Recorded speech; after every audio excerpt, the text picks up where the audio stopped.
Ay, hindapot. Narinig ko na matapos mong tapusin ang huling mission mo, babalik ka na para dumalo sa seremonya ng pagpapamana. Talaga, hindi mo inaasahan, pero babalik ka na, para pamahalaan ang milyong-milyong ari-arian.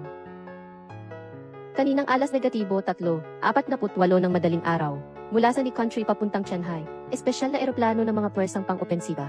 Ang lugar ng pagbagsak ay nasa pagitan ng distrito at di nasakop ng labanan. Ayon sa mga ulat, kakalabas lamang ng serbisyo at bumalik sa bansa. Si Qin Yan, tagapagmana ng Qin Group, ay kabilang din sa nawawalang listahan.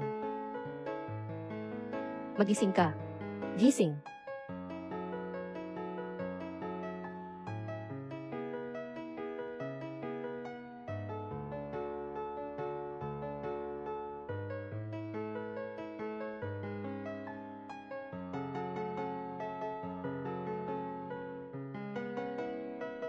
Jiang Xia, saan ka na naman kumuha ng isa pang tao? Nagpapanggap. Kailangan pa talagang pumunta sa lugar na ito para maging field doctor. Tingnan mo, kakatapos lang nang may nagdura sa katawan ko. Nakakasuka, tapos ang daming insekto na nangangagat sa akin. Sumasama na ang itsura ng balat ko. Hindi na rin maganda ang pagkakaayos ng makeup ko. Oy, kinakausap kita. Bingi ka ba? Ikaw ang sumama. Ilan na kaya ang mga pasyente nitong mga nakaraang araw? Halos mapahamak ka na sa akin. Sana nga ay bumalik ka na sa syudad ngayon din. Kung hindi lang dahil sa pagkakataong ito, na maging vice-presidente, hindi sana ako pupunta rito.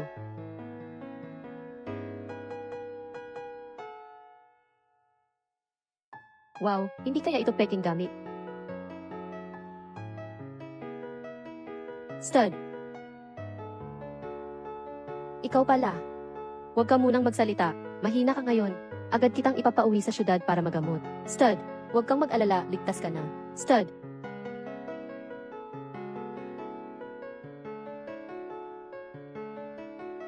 Si Qin Yan, ang nag-iisang tagapagmana ng angkan ng mga Qin. Bumagsak ang eroplano. Naglabas ang pamilya Qin ng 10 milyon para magtanong tungkol kay Qin Yan.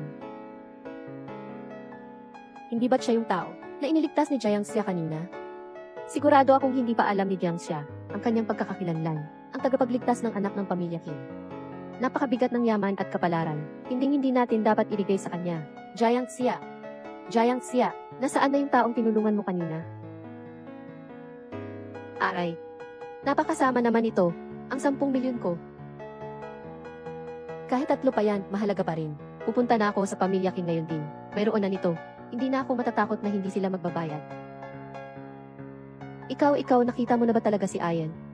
Sabihan mo na ako kung nasaan siya. Pasensya na po, tita, napakahirap ng ginawa ko para mailabas siya mula sa mga labi ng gusali. Pero kahit nagsikap akong gamutin si Qin Yan, masyadong mabigat ang mga sugat niya. Hindi ko pa rin siya nailigtas. Ano? Anak ko. Kanina ko pa sinasabi sa iyo na huwag kang maging sundalong espesyal. Pero hindi ka nakinig. Paano na kaya ako mabubuhay? Manang, pakikiramay po. Nasaan siya? Kailangan ko siyang makita kahit isang huling beses. Ako. Sobrang gulo noon sa digmaan nang tinutulungan ko ang ibang pasyente. Pagbalik ko, nawala na siya. Baka, ipinadala siya sa isang lugar. Pero, bago pumanaw si Qin Yan, ipinasa niya ito sa akin. Sinabi niyang kailangan kong alagaan kayo. Gagawin ko ang lahat ng aking makakaya upang maglingkod sa inyo para sa kanya. Mabait na bata. Kailangan ko pa rin magpasalamat sa iyo. Dahil kay Ayan, sobrang tiwala siya sa iyo. Pati ang kanyang personal na singsing ay ibinigay niya sa iyo. Yan. Simula ngayon, ang apelyido mo ay Qin. Ikaw ang anak ko. Tutu. Mama. Hindi ka panipaniwala na madaling lokohin ng matandang babae. Hindi pwedeng malaman ni Jiang Xia na pinalitan ko siya. Kailangan siyang mawala agad. Sabi mo, gagawin ko rin ba ito? At magkikita kami ng hindi inaasahan.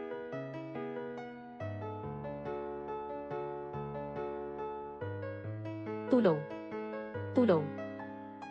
Sino ang tutulong sa akin? Tulong.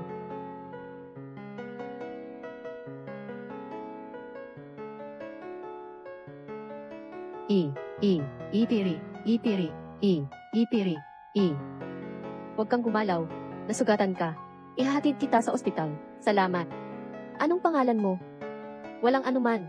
Pagprotekta sa kaligtasan ng tao. Ito ay tungkulin namin.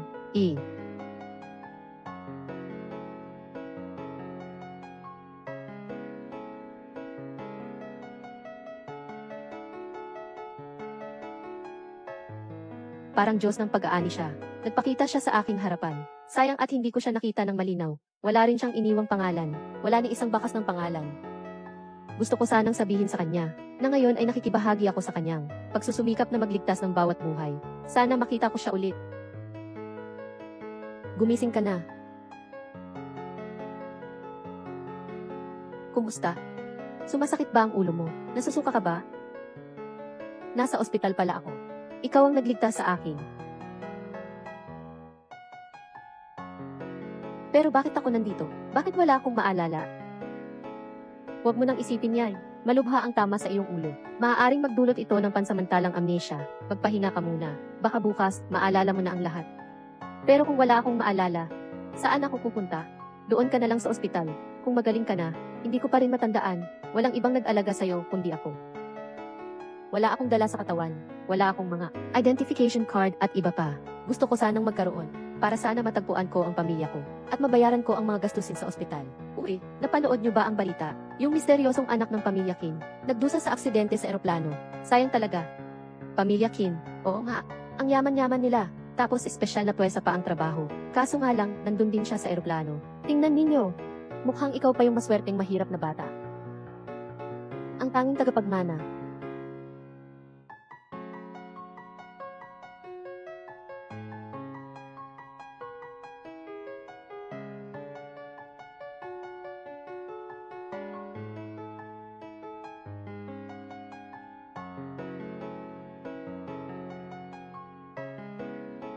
Hindi ko pa natatapos panoorin. Kailangan mong magpahinga. Yung mga chismis na wala namang kabuluhan, hindi ito ang dapat mong ipag-alala. Ano ang dapat kong alalahanin? O si Dio Jiang. May boyfriend ka ba? Ako. Aba, gusto mo bang magpakasal sa akin? Mukha ba akong ganoon? Ang tangkad mo naman. Maniwala ka man o hindi, ititigil ko ang gamot mo. Ang lakas ng loob mo. Si Dr. Jiang kasi ay nanalo ng National Physician Award. Iyon ang pinakamataas na karangalan sa larangan ng medisina. Hindi ko alam kung ano ang magiging reaksyon niya kapag nagkita ulit kami. Sana maging proud siya sa akin. At saka, mabait at mapagmahal si Mixin. Hindi ko alam kung gaano karaming buhay ang ninakaw niya kay de Buyenji. Hindi ba't ikaw din ay naagaw niya? Ikaw ba naman ang iniligtas niya? Kay Dr. Jiang, mayroong isang malambing at matatag na kapangyarihan. Kaya't hindi mo mapigilang umasa sa kanya. Mukhang nababaliw ka na. Kalokohan, Jiang Xia. Nasa ospital tayo. Jiang Xia, di ba? Siniba ka na. Sino ba kayo? Anong karapatan ninyong sibakin ako? Ito ang ibig sabihin ng miskin ng pamilya Kim. Ikaw ba ay aalis mag-isa? O itatapon ka namin palabas? Anong Kuya Suzhou? Anong karapatan niya? Napalayasin ng isang doktor sa ospital ng iligal. Paano ako? Boss Liu. Ako ang pinakamalaking shareholder ng ospital na ito. May karapatan ba akong tanggalin ka? Anong dahilan? Jiang Xia, sabi ni Miss Kim, habang ikaw ay nasa battlefield, iniwan mo ang pasyente, naghirap ang buhay, naging sanhi ito ng lubhang masamang epekto sa lipunan at sa ospital. Ako ay nagtatapon ng mga gulay na may sakit. Formal kitang tinatanggal ngayon sa trabaho. Umalis ka na agad. Hindi ko kilala ang sinumanggi ng Kim. At saka, dito ako sa ospital na ito. Nagtrabaho ng napakaraming taon. Ang lahat ng iyong naitulong sa ospital na ito ay dapat mo lang naman gawin. Kaya hayaan na nating si Emeth Kim ang harapin ako at humarap sa akin. At harapin ang mga paninirang puri niya sa akin. Pinagkakaitang kasalanan ko, hindi ko tinatanggap. Ano ka ba? Pati ba naman si Miss Kim papuntahin mo rito? Sasabihin ko sa'yo, matapos pumanaw ang prinsipe, inampon siya ng pamilya Kim bilang kanilang anak. Ngayon, siya na ang pamilya Kim. Iisa lang ang anak. Pamilya Kim. Lahat ay anak ng maraming ina. Tingnan mo nga ang sarili mo. Ano ka ba? Hindi ka man ng karapat-dapat magpunas ng sapatos nila. Hindi ko pa naranasan kaya hindi ko alam.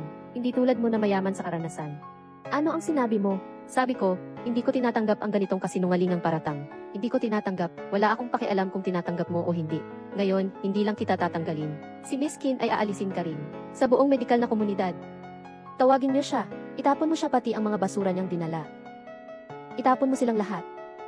Huwag mong galawin siya. Tumayo, bitawan mo siya. Saktan mo siya ng malupit. Wala kang pera, anong sakit pa ang pinapalabas mo? Hindi ka ba mahihiya, umalis ka na. Huwag kang gagalaw, huwag kayong lalapit. Jiang Xia. Hindi ko papayagan ang sinuman. Nasaktan ang aking mga pasyente. Umalis kayo.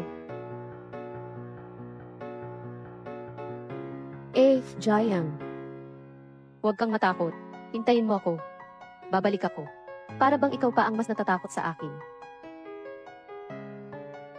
Jiang Xia, mag-usap tayo ng maayos. Miss Qin, ako na lang. Hindi mo inasahan, di ba Jiang Xia? Magkikita ulit tayo. Magkaiba na tayo. Lin Yanyu. Manahimik ka. Qin na ang apelyido ko ngayon. Tawagin mo akong binibining Qin. Kailan ka pa naging inaanak ng pamilyang Qin? Dahil mayaman ang tadhana ko. Hindi ako katulad mo, isang hamak na basura. Lubos ang pagkakaiba natin. Kahit ilan ang ina mo. Bakit mo ako dinudumihan sa labas? Ayaw mo ba sa akin? Gusto ko lang naman na paglaruan ka. Tandaan mo yan, habang ako ay sige ng Qin. Ikaw naman ay pipilayan ko sa ilalim ng mga paa ko. Hindi ako naniniwala na dahil sa iyong posisyon, ay kaya mong takpan ang lahat. Kung ganun, susubukan ko. Isang sampal, 1,000. Walang limitasyon. Kung maghihintay lang, makisama na sa kanya. Kung hindi kayo kikilos, umalis na kayo kasama siya. Saktan siya. Saktan mo siya.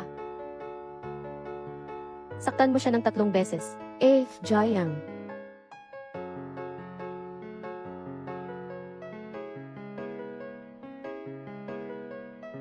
Jiang Xia, ang buhay mo ay laruan ko na. Para itong paglalaro sa isang aso. Walang pagkakaiba. Dahil ginamit ko na ang iyong pagkatao, kailangan mo nang mawala.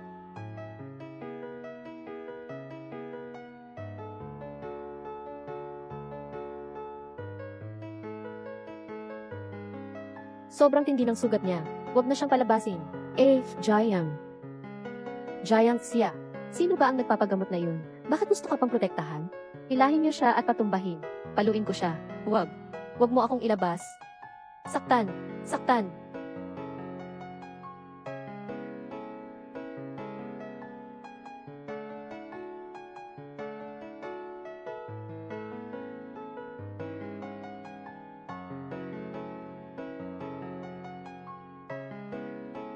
Lin Yanyu, may ginawa ka ba na hindi ko dapat malaman? Kaya ganun kabilis mong nais akong mawala. Bibigyan kita ng kaunting pagkakataon. Hinihingal ka na. Maglakas loob ka pang magsinungaling. Kung ganoon, sisirain ko ang ospital na ito. Itatapon ko ang mga taong ito. Hindi. Wala akong kinalaman dito. Hindi pwedeng isara ang ospital na ito. Ikaw na sumisira ng buhay ng tao. Hindi ka pa ba aalis? Miss Qin, kanina pa kami nakipaglaban. Ngayon, masakit pa yung kamay ko. Tuwing naiisip ko na ikaw ang nag-opera sa akin. Nahihirapan akong kumain at matulog. Talagang nagsisisi akong hindi kita nireklamo. Miss Qin, sinabi ko nang umalis ka. Bakit hindi ka pa umaalis? Ikaw na ang naghanap ng kamatayan. Huwag mo kaming isama. Lai. Ikaw ang pinagtulungan kong mag-operahan ng 3 araw at 3 gabi, na ako lang ang nakapagligtas. Pero ikaw ang pinakamalupit na sumakit sa akin. Fang, kalahati ng dugo mo. Ako ang nagbigay sa iyo. Bakit noon hindi ka nasusuka? Lao Zhao, kung maputulan man ang paa mo balang araw, huwag ka nang lalapit sa akin. Natatakot akong hindi mo kayang bayaran ang mga gastusin sa pagpapagamot.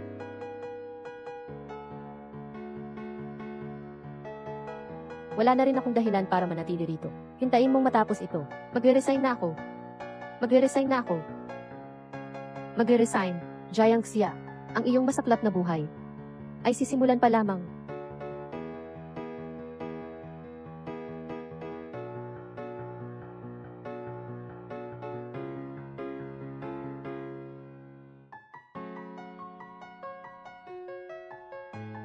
Ang lakas ng loob nilang saktan ka ng ganyan. Ako. Huwag kang gagalaw. Hindi ka pwedeng mag-excite ngayon. Ayos lang ako. Uwi na muna tayo sa bahay. Pag gumaling na ang sugat ko, saka na kita paghigantihan. Sige ba? Kung maalala ko lang kung sino ako, hindi ko sana siya maabala. Pero ngayon, hindi man lang kayang gawin ang pangunahing proteksyon. Umalis ka na. Tigilan mo na yan. Hintayin mo ako dito. Huwag kang lalapit. Aray. Tigilan mo na yan. Huwag ninyong sirain. Huwag kayong manakit. Huwag mong bitawan. Aray. Pakiusap, awa ninyo. Tigilan ninyo. Itay, ayos ka lang ba? Wala. Sinelyo na ang restaurant. Ito ba'y tinatawag mong wala? Anong klaseng tao ba ang pinagalitan mo? Ako. Pagdating nila, sasabihin nilang hindi pasado ang palinisan. At ipag-uutos ang sapilitang paghiba. Sinabi pa nila na nagkaroon ako ng magandang anak na babae. By I-66,666. Linyan Yu. Ano ang silbi ng basta ka nalang tanggalin? Kinalaban mo ako, si Miss Kim ng pamilya Kim. Pagtapos nito, sa Haicheng, hindi ka magkakaroon ng lugar dito. Ano, tinanggal ka ba? Sila ang nag-akusa sa akin ng mali. Iyan ay ang panganay na anak ng pamilya Kim. Siyempre, kung ano man ang sinabi niya, iyon ang susundin. Si Linyan Yu ay lumaki kasama ka. Hindi nga siya nakapagtapos ng high school. Paano siya naging anak ng pamilya Kim? Ikaw, bukod sa pag-aaral na gumagastos ng pera, ano pa ang kaya mong gawin? Marunong ka lang magpanggap na marangal. Tinutulungan ang mga mahihirap at walang kapangyarihang binata. Mayan Yu, hindi mo kayang umasa sa pamilya Kim habang buhay. Pinapayuhan kita na mag-ipon ng kabutihan. Kung hindi, malalim na ang iyong kapahamakan. Ikaw, kung malaman ni Jiangxia na pinalitan ko siya, hindi ko na talaga kayang makaligtas. Ano pa ang hinihintay mo? Tanggalin. Sino man na magtangkang humadlang, ibabaon ko sila dito rin. Sino man na magtanggal, tatawag ako ng pulis. Tanggalin. Huwag ninyo tanggalin. Ay, huwag galawin ang gamit ko. Ay naku. Huwag nang alisin. Tatay. Ay naku. Tatay, huwag nang alisin, ha? Iwanan niyo na ang mga gamit ko. Anna.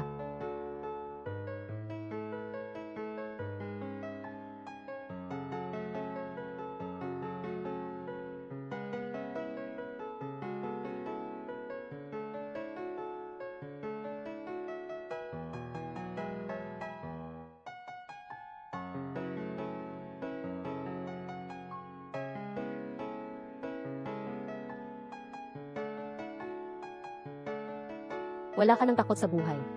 Ang buhay ko ay para sa'yo. Siyempre, kailangan kita protektahan.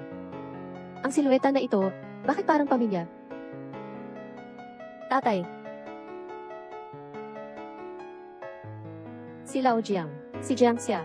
Noong una pa'y sinabi ko nang maaga kang mag-asawa. Pero nagpumilit kang mag-aral para maging doktor. Kung nakinig ka lang sana sa akin, mayaman ka na sanang may bahay ngayon. Ang kulit. Yung 70 taong gulang na matanda. Bakit hindi mo pinakasalan? Naku, ayoko na.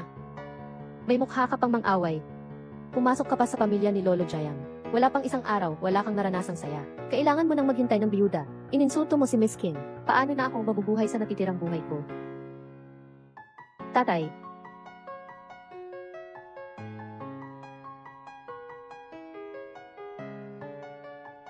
Ibalik mo sa akin ang gamot. Ibabalik ko sa'yo. Kneel down ka at magmakaawa sa Kim. Hindi ka pa ba pupunta? Talaga bang gusto mong mapahamak ang tatay mo? Dito.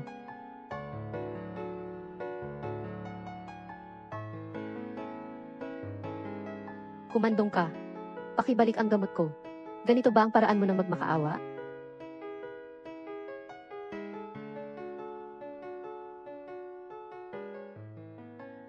Kahit na ganito lang. Ibalik mo sa akin ang gamot.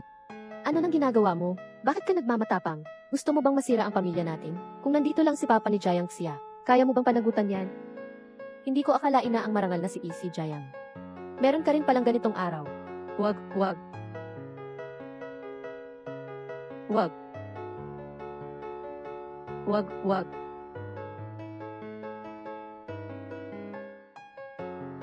Simula pagkabata, lagi mo akong pinipresyo. Lagi kang pinupuri ng lahat. Ngunit hindi ko inisip na ngayon, ako, si Miss Kim, ang tatapakan mo. Pamilya Kim. Paano kung masaktan si Miss Kim? Binalak mo akong itulak. Bulag ba kayong lahat? Hindi pa ba kayo kikilos? Hindi, Miss Kim. Siya po kasi itong maliit na cute na ito na nagpasama sa inyo. Wala po akong kinalaman, Tita Wang. Kayo ay isang pamilya. Kaya't natural na magtulungan sa hirap. Hala. Hindi, wala akong kinalaman. Nagkakagulo na. Ngayon, tapos na ang lahat tungkol kay Jiangxia. Mula ngayon, ako na ang tanging miskin. Hahaha. Ay, Jiangxia.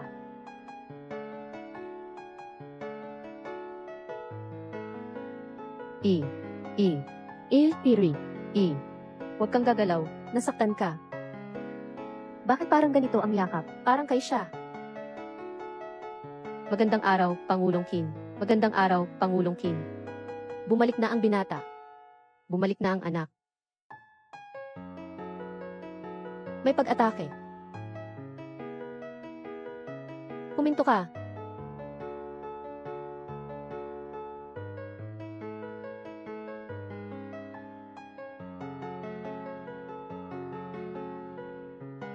Nababaliw na siya. Sana mapatawad mo siya. Nasa ospital siya. Gusto ka lang niyang protektahan ang mahina mong katawan.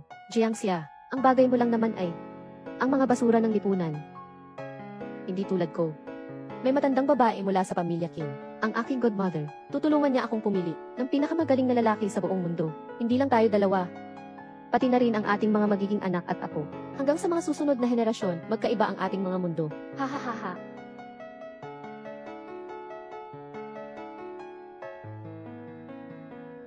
Wala ka bang nararamdaman? Hindi pa gumaling ang mga sugat mo. Huwag ka makipag-away sa kanila. Wala akong masama. Kanina, may mga piraso ng alaala akong lumitaw. Pero mabilis lang at nawala. Wala akong maalala. Huwag mong pilitin. Ay naku, hindi ko na kayang mabuhay. Ano bang kasalanan ang nagawa ko? Nakagalit ko pa si Miss Kim. Paano na ang buhay ko sa natitirang mga taon ko? Si Jiang, iiwan kita, makikipagdiborsyo ako. Ano? Makikipagdiborsyo? Basta't nasaktan ninyo si Miss Kim. Tiyak na hindi na kayo magkakaroon ng magandang buhay. Huwag mo akong pigilan, Lan. Ang bahay at ang lupa sa inyong probinsya. Akin na lahat yan. Hindi ka naman pala madamot. Jiangxia, wala kang trabaho, wala kang asawa. At ganyan ang itsura ng tatay mo ngayon. Hindi ka tatagal ng ilang araw. Huwag mo akong isama, Lan. Maniwala ka ba? Na ngayon pa lang, ipapadala kita sa kabilang buhay. Kailangan niyo pa akong bayaran ng danyos. Pambayad sa pag-aalaga. Pambayad sa kabataan. Kung hindi niyo ako babayaran, isasakdal ko kayo. Mahal, naka-offend ka kay Miss Kim. Tingnan ko kung hanggang kailan ka pa magmamagaling. Hindi ako naniniwala. Hindi talaga kayang itago ng pamilya Kim ang lahat. Kamusta? Ito ang aking resume. Paki-check.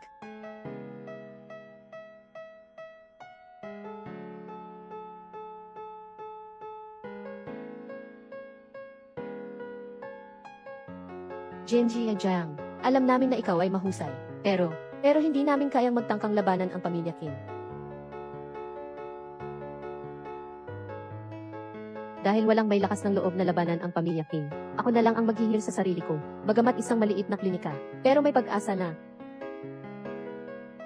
Yehay, pwede ba kayong magpagamot dito? Magpapagamot, kami ay bagong bukas na klinika. Ano po ang nararamdaman ninyo? Halika, tingnan ko kayo. Bagong bukas pala. Ikaw ba ay doktor? Oh. Ang bata mo pa para mag-treat ng pasyente.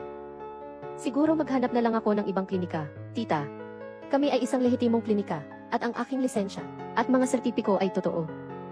At saka bagong bukas ang tindahan. Magbayad ka na lang pagkatapos gumaling. Ay, ang saya naman nun. Sige, okay. Halika. Medyo inuubo ako ngayon, Patingin nga agad. Opo. Manong Jiang. May klinika rito. Pagkatapos magamot saka magbabayad. Hindi ba masakit ang iyong likod? Tawagan mo ang mga matatandang kaibigan natin. Tawagin mo silang lahat. Opo. Yung tindahan na iyon sa harap. Dati, laging gustong pumunta ni Ayan doon.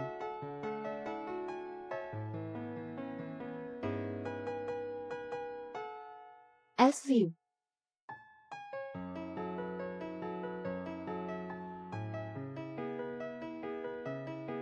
Xiao Zhao, tingnan mo. Pareho ng kotse ni Ayan yung nasa harap. Ho, Ginang, kayo po ba ay palaging naiisip siya ngayon? Ihirapan ang katawan mo. Oo nga po, Ninang. Maghahanap ako ng doktor para sa iyo. Para maayos ang kalusugan mo. Naku, ayoko na ng iba. Pumayag na ako kay Yin Kim na maging sunod-sunuran sa inyo para sa kanya. Hindi ko siya pwedeng pabayaan. Napanaginipan ko si Kinzong. Galit siya sa akin. Isa rin siyang kuya mo.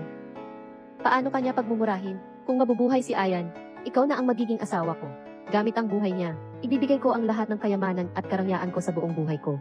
Maraming salamat po, Ginoo King.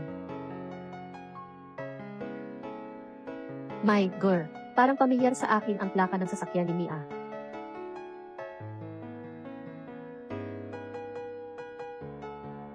Gusto ko. Natakot ako na baka maging abala ka at hindi makakain. Guar, Hito. Ang bango. Ikaw ba ang nagluto?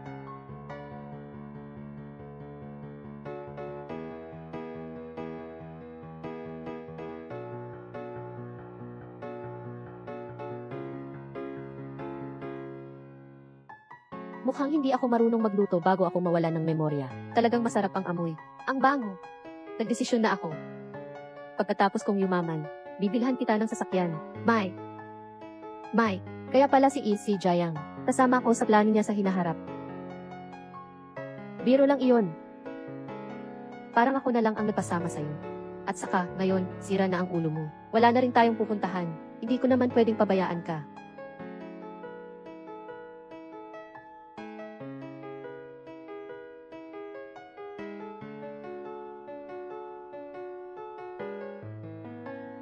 Hindi pa ako handa.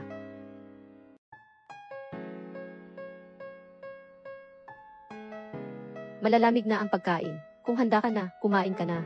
Hoy, ang boring mo naman. Wala namang silbi ang mga doktor na ito. Binibini. Nasa akin ang mga impormasyon ng mga kilalang doktor, lokal man o dayuhan. Nasa akin na lahat. Ang kailangan ko ay 100% garantiya na magagamot ang sakit ng aking ninang. Sino sa kanila ang makakapagbigay nito? Wala ni isang pagkakamali. Sino yun? Tanging ang pinakamahusay, ang makakapagpaniwala kay Inay Kim na ako'y masunurin. Kaya't mas magiging gusto niya ako. Narinig ko na may bagong klinika sa timog na distrito. Klinika? Pero ayon sa balita, basta yung mga nagpagamot na roon, wala pang hindi gumaling. Lahat ay nagsasabing manggagamot na mahiwagang. Basta mapanatili ko lang ang posisyon ko sa pamilya Kim. Hindi sayang ang pagpunta ko. Pumunta na tayo at tingnan. Ay, Dr. Jayang, talaga naman, ikaw ay isang Diyos ng medisina. Naku, kayo'y sobra naman. Magpahinga ka lang ng mabuti at mawawala na yan. Ay, sige, mag-ingat kayo sa pag-uwi. Ay, ikaw, matanda ka na. Wala ka bang mata?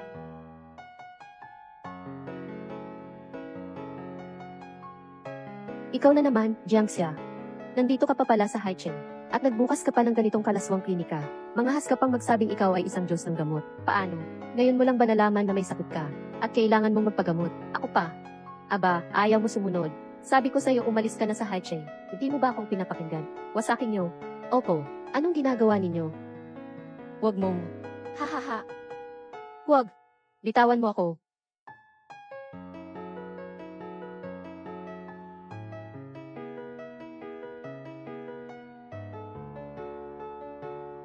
Jiangxia, ayos ka lang ba? Ano bang nangyari?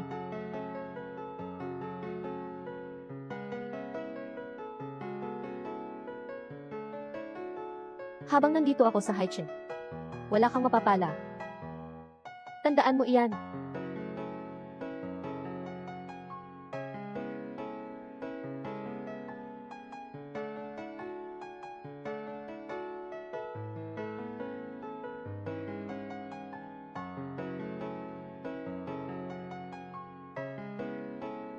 Ang klinikang ito ay naubos na ang lahat ng aking ipon. At pati na ang mga gamit na pinambili ko gamit ang utang. Ngayon, kahit hinina, wala na kami. Walang anuman. Pasensya na, walang kinalaman sa'yo. Ako ang nagdala kay Lin Yanyu. Siya naman ay nagsusumikap ng gusto. Kung maalala ko lang kung sino ako.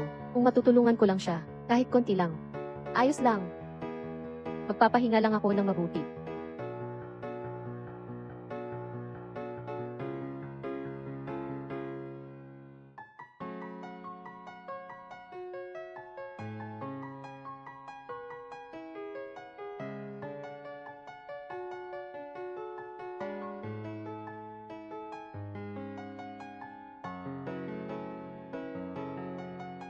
Bahay, numero ng telepono. Ang larong ito ay ilulunsad na ngayong araw. Bakit hindi pa rin nasosolusyonan ang problema? Bakit hanggang ngayon hindi pa rin natatapos? Tingnan mo si Kin. Parehong problema. Bakit siya nakakahanap ng solusyon? Bakit ganito ka-perpekto? Iyan ay dahil siya ang tagapagmana ng Kin. Noong buhay pa si Kin yan. Siya mismo ang gumawa nito. Sino ang makakapantay sa kanya? Sige, pumunta ka. Maghanap ka sa labas ng isa. Bumalik si Kin yan. Kamusta?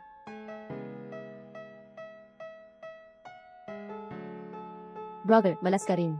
Kung gusto mong makapasok sa trabaho, ayusin mo muna ang problema ng larong ito. Kung kaya mong lutasin ito, tiyak na bibigyan ka ng importansya ng supervisor. Ang ating maliit na kumpanya, paano kaya natin mapapantayan ang husay sa teknolohiya ng CEO ng kumpanya ni Kim? Basta, maliban na lang kung si Kim yan ay muling mabuhay ngayon, at siya mismo ang upo rito para iwasto ito. Ah, aalis na ako. Ang galing mo naman, pare. Paano mo nagawa iyon? Simple lang, nalutas ko na. Idol, tanggapin mo ang pagyuko ko. Kayo, ito. Hindi ba ito nalutas na? Bago ka lang ba? Magaling. Mag-umpisa na agad. Gusto kong ma-advance ang sweldo ko ng 1 taon. Sige, walang problema. Sige na. Magsimula na kayong lahat. Magmadali. Mag-online na tayo. Sige. Yaman na tayo, yaman na. Haha. Anong sinabi mo? Laro ng kumpanya. Nilampasan ng isang hindi kilalang maliit na kumpanya. Aba. Yan ang sabi ng Departamento ng Teknolohiya. Imposible. Ang pangunahing teknolohiya ay ginawa mismo ni Ayan noong nabubuhay pa siya. Walang sinuman maliban kay Ayan ang makakahigitan sa kanya. Nalaman ng ating mga tauhan. Ang bagong empleyado na isang araw pa lang nagtatrabaho doon ay nalutas iyon sa loob lamang ng 5 minuto. Pero, natuntun na namin, ang address ng taong iyon, dito lang pala. Ang lakas ng tunog, pupunta ako at titingnan. Kung sino ang mas malakas pa kaysa sa anak ko. Pupunta ako at titingnan. Kung sino ang mas malakas pa kaysa sa anak ko. Hoy, ina! Hindi pa kayo nakakabawi ng katawan. Ako na lang ang pupunta. Kahit na ngayon, nagtitiwala na siya sa akin. Ngunit may posibilidad na mangyari ang hindi inaasahan. Kung kaya nating makuha sa ating panig ang isang taong mas makapangyarihan pa. Kaysa kay Kinyan, dagdag na proteksyon din yun. Pagpapaguran ko na lang iyon. Bumalik na ako. Bumalik ka na. May naisip ako. Posibleng paraan para mabawi ang pagkawala. Huwag mong kalimutan, makinig ka sa akin. Pakinggan mo muna ako.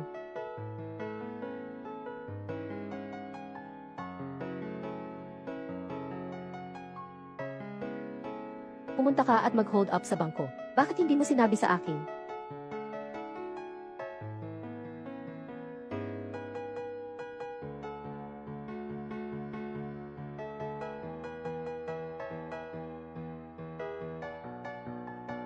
Hindi ako nag-hold up sa bangko.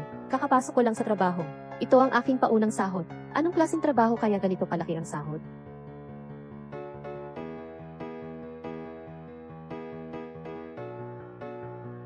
Hindi naman siguro siya pupunta sa ganong klaseng trabaho, di ba? Hindi naman siguro siya magiging prostituta, di ba? Ha, yung magbenta na lang. Hindi ko pwedeng ipakita na may ayaw akong nararamdaman. Ginagawa nila yan para sa akin, bago magbenta ng kagandahan. Pero, siya ay may ganitong klase ng hindi tamang trabaho, madaling magkasakit. Sa totoo lang, pupunta ako. Tanggalin mo na ang damit mo. Bilisan mo, bilisan mo. Aray, ang mga kabataan ngayon ay talaga namang, naku pa, wala po akong. Bakit ka natawa? Bilisan mo, hubarin mo na. Sus Mariosep. Kalma lang, Jayang siya. Walang kakaibang marka ng halik o sugat. Wala. Ang pinasukan ko ay, isang totoong kumpanya ng laro. Bakit may marka ng halik? Sa kumpanya ng laro.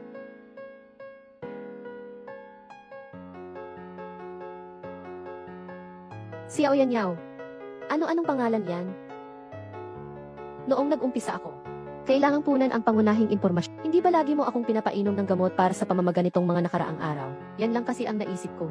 Yan lang ang naisip ko. Kanina mo pa ako tinitignan. Ang tagal mo pang tumingin sa katawan ko. Ano sa tingin mo? Ano ba ang sinasabi mo? Doktor ako. Pinapatingnan ko lang ang katawan mo.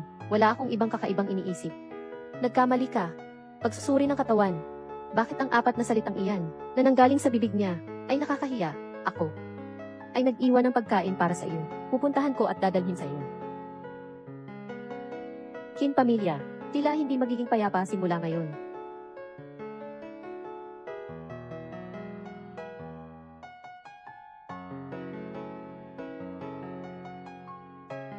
Jiangxia, Inyan Yu.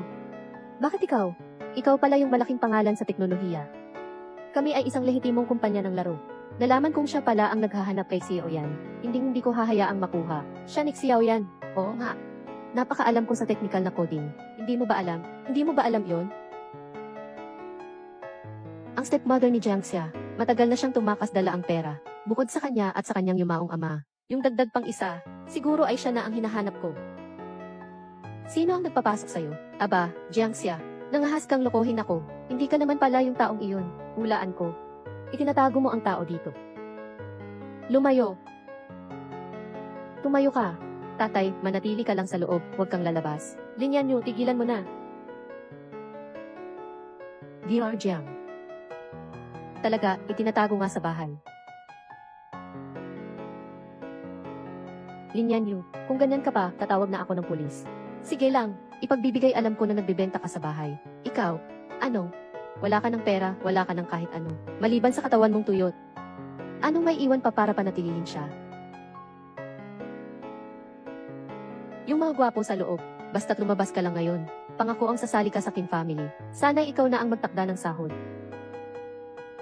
Pupunta ako sa Kim family, pero sa araw ng pagkawasak nila. Mayroon bang personal na alitan siya sa Kim family, kung hindi mo pinapansin ang pamilya Kim? Ano naman ako? Nakakasuka ang pamilya Kim sa akin, pero hindi kasing sama ng sayo. Lumayas ka. Huwag mong gawing ganito. Bukas, pabagsakin ko ang kumpanya mo. Makikita ko kayong lumuhod at magmakaawa. Ting.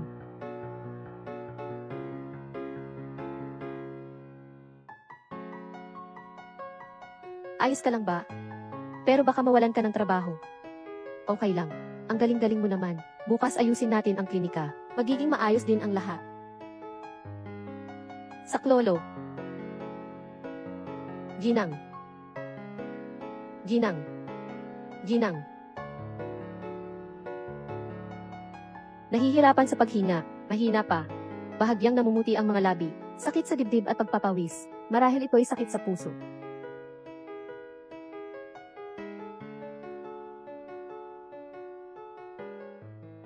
Anong ginagawa mo? Ginang. Huwag kayong mag-alala. Ang gamot na ibinibigay ko sa ginang na ito, ay gamot na ako mismo ang naghanda. Pwede itong inumin kahit may problema sa puso. Tumahimik ka. Alam mo ba kung sino ang ating ginang? Kung may mangyaring masama sa kanya, kaya mo bang ipagbayad ang buhay mo? Ako'y isang doktor. Tinitiyak ko.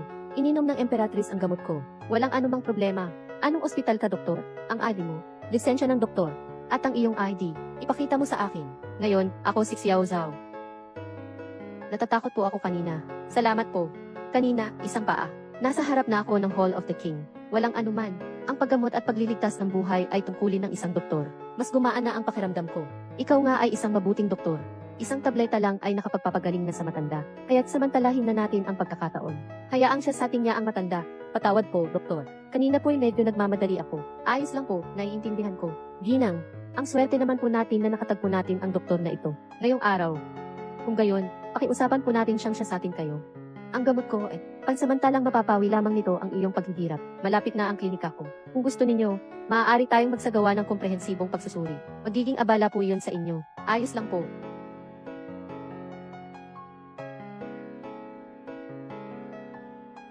Doc, Tor, hindi ko alam kung naayos na ni Xiao yan. Nandito na ako. Sige. Ay naku, bagong bukas lang kami. Medyo magulo. Pero huwag kayong mag-alala. Hindi maapektuhan ang paggamot. Halika, maupo ka muna. Halika. Maupo muna po kayo. Antayin niyo lang po ako saglit. Huwag mo nang ayusin yan. May bisita tayo. Kung malaman nilang binasag lang tayo kanina, hindi maganda. Lalabas na lang ako para asikasuhin ang mga bisita. CJ, oy, huwag na po. Napakahirap na po ng ginagawa ninyo. Ang labas na lang po ay bahala na ako. Hindi naman po kasing hirap ng sa inyo, Dear Jiang. Kailangan pang kumita, at buhayin pa ako. Lumabas ka na lang mamaya.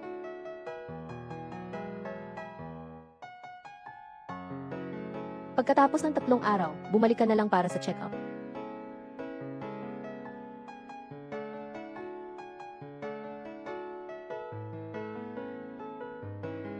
Hindi. Sisingilin ko lang kayo kapag gumaling na kayo. Paano mo naman nasabi yan?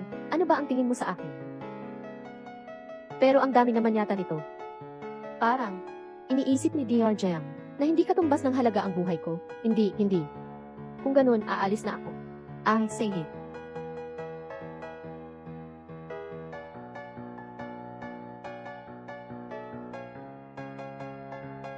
Umalis na ang pasyente. Hoy, tignan mo. Napakaraming pera. Sobrang dami na pwedeng bilhin ang lugar na ito. Maaari pang ang bilhin lahat dito. At yung mga kagamitan. Pwede tayong bumili ng pinakabago. Ang ating landas ay nagbago.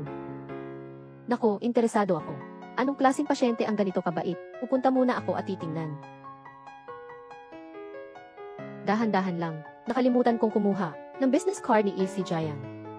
Matandang lalaki, matanda. Mayroon na akong naiwan na business card ni Dear Jiang. Jing F. Ang swerte naman, yung sasakyan na iyon na naman. Anong masayang nangyari, Ina? Bigla kasing nagkasakit ang matandang babae kanina. Pero buti na lang at nakatagpo kami ng isang mabait na doktor na may malasakit. Ang doktor na ito ay talagang magaling. Hindi nga tumanggap ng bayad sa konsultasyon. Sa huli, ako na lang ang nakipag-ayos. Bago niya tinanggap. Noong nakaraan, hindi ko na ibalik yung tech expert na hindi marunong makisama. Medyo hindi na natuwa yung matandang babae. Ngayong pagkakataon, kailangan kong mapalapit sa doktor na iyon at kumbinsihin siya. Talaga, napakaganda niyan, Ina. Sige, maaari ko bang malaman anong pangalan ng doktor na iyon? Saang ospital siya nagtatrabaho? Kailangan ko siyang personal na pasalamatan. Mula ngayon, ang katawan ng matandang babae na ito ay ako na ang magdedesisyon kung kailan siya lilisan. Hindi ba't isang salita ko lang iyon? Ito ang business card ng doktor na iyon. Jiang Xia. Siya pala yun. Ano nang nangyari? Kilala mo ba si Dio Jiang? Matagal ko nang kilala si AC Jiang. Hindi lang kami magkaklase. Magkaibigan din kaming lumaki. Pareho pa kami ng ospital na pinagtatrabahuan. Talaga? Ang swerte naman. Maliwanag naman na sinira ko na ang klinika ni Jiang Xia. Bakit kaya nakikipag-ugnayan pa rin siya sa matandang babaeng ito? Kay Kaisan. Kailan? Yan Yu, anong nangyari sa iyo? Parang ang bigat lang ng pakiramdam ko. Ang tadhana ay napakaganda. Pero, narinig ko noon na si Dear Jiang ay pinagbawalan sa ospital. Dahil sa isang medical malpractice, nag-alala pa ako sa kanya ng matagal. Ito, si AC Jiang ay mukhang hindi siya ganitong klaseng walang responsibilidad na tao. Tiyak na mayroong hindi pagkakaintindihan dito. Ang matandang babae ay nakatagpo lang kay Jiang Xia ng isang beses. Tapos agad siyang naniwala sa kanya. Tama, magpapacheck up ako ulit pagkatapos ng 3 araw. Pagkakataon na rin yun. Magtatanong na rin ako kay Dr. Jiang. Baka matulungan ko pa siya. Hindi pwede. Huwag na huwag silang papayagang magkita ng mag-isa. Ay, Ina. Huwag na po kayong mag-abala. Ako na ang pupunta. Dapat bago pa malaman ni Jiang Xia na pinalitan ko siya para mapahiya na siya ng tuluyan sa matandang babae. Jiang Xia, ikaw na babaeng mapagkunwari. Anong kalokohan na naman ito? Huwag mong isipin na dahil ginamot mo ang nanay ko, ay aangat na ang iyong buhay. Tigilan mo na ang mga pag-iisip mo, ang amoy. Alam mo ang mga paraan ko. Inay. So siya pala yung matandang babae noong araw. Siya yung matandang babae ng pamilya Kim. Paano kung kaya mong gawin iyon? Bakit hindi ko kayang gawin ito? Baka magustuhan ako ng matandang Kim. Inaakala mo bang magiging inaanak kita? Magdasal ka na lang. Ako lang ang tanging anak na babae ng pamilya Kim. Anong karapatan mong makipag-agawan sa akin? Ang mga salitang yan, mas mabuti pang sabihin mo sa matandang Kim. Dahil kung ganyan ka kakampante. Kahapon, sa private room ng waterfront hall ng Yuhao Hotel, hihintayin kita. Gusto kong makita. Kung mas gusto ka ba ni Mama Kia? Kung hindi ka pupunta, huwag mong sisihin ako kung magbukas ako ng mga hindi dapat na salita sa harap ng mommy ko. Ting, HMD. Hay nako, malas naman. Ang malas-malas. Anong nangyari?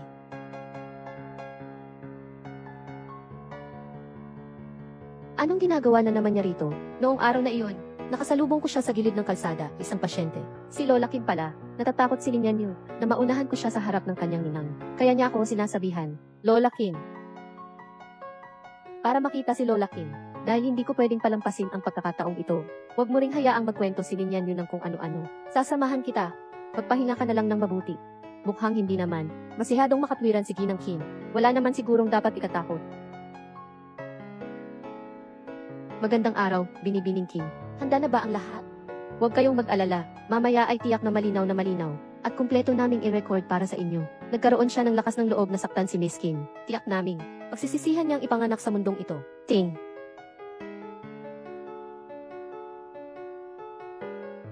Wala si matandang Kim. Wala rin si Lin Yanyu. Dumating na ang ating pangunahing tauhan sa Jiang Xia. Narinig ko. Ginamot ni Dear Jiang. Ang sakit ni Ginang Kim. Ang galing. Magtataas ako ng baso para sa inyo. Alam ninyo na ako ay isang doktor. Gumagamit ka pa ng ganitong kababang paraan para lagyan ako ng gamot. Hindi tinanggap ang inumin kaya pinatawanan ng parusa. Mga kapatid, hawakan niyo siya.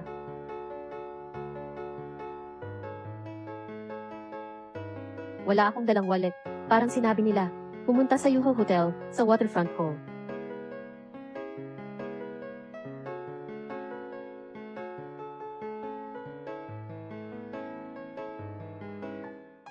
Gusto mo pang tumakas? Sasabihin ko sa iyo, ngayong gabi, binibining Kin ay huwag na huwag kang mag-isip na makatakas. Ako ang nagligtas ng buhay ng matandang ginang Kin. Kaya't sino sa inyo ang mga ngahas na saktan ako? Sino sa inyo ang mga ngahas na lumapit sa akin? Hahaha. Ang doktor na nag-aalaga sa nanay ko. Marami pa sila. Hindi mo naman talaga akalain. Napaka-espesyal mo, di ba? Tapos parang ikaw pa ang magtutula. Para magustuhan ng nanay mo. Hahaha. Nandinoko mo ako. Hindi talaga darating si Lolo King. Anong kwenta kung niloko kita? Ako ang ina-ina mo. Ako ang nagpakilala sa'yo bilang anak-anakan. Wala kang kwenta at wala kang karapatang makipagkumpetensya sa King. Ngayon, nandito ako para sabihin sa'yo kung gaano kanupit ang maging kaaway ko. Hawakan mo ang kamay niya para sa akin. Pabitin ako. Anong balak mo? Hindi ba't lagi kang nagmamayabang sa galing mo sa medisina? Ang mga kamay mo, siguro ang tanging pag-asa mo, hindi ba? Hintayin mong masira ang mga daliri mo. Isa-isa kong puputulin. Tingnan natin kung paano kapag gagamit ng scalpel. Paano mo kaya mapapaamo si Ninang? Bitawan mo ako, Aray. Umalis ka nga, ikaw na walang silbi. Aray. Aray. Binumihan mo ang mga kamay ko. Miss Kim. Miss Kim, paano namin maipapasa sa iyo ang ganitong maruming trabaho? Kami na lang ang gagawa. Ang ginagawa niyo ay labag sa batas. Si Lin Yanyu ay may proteksyon ng pamilya Kim. Kayo. Siyempre, ako ang magpoprotekta sa kanila. Jiangxia. Ngayon, ano man ang mangyari, hindi ka makakaalis. Pinapayuhan kita. Mas mabuti pang magpahinga ka na lang. Narinig ko na. Nandyan si Miss Kim. Ano ang ikakatakot namin? Narinig lang namin ang tungkol sa mga aso na ginagamit ang kapangyarihan ng tao. Mga aso ba tayo? Kung ganoon, unti-unti din. Kitang-kita natin.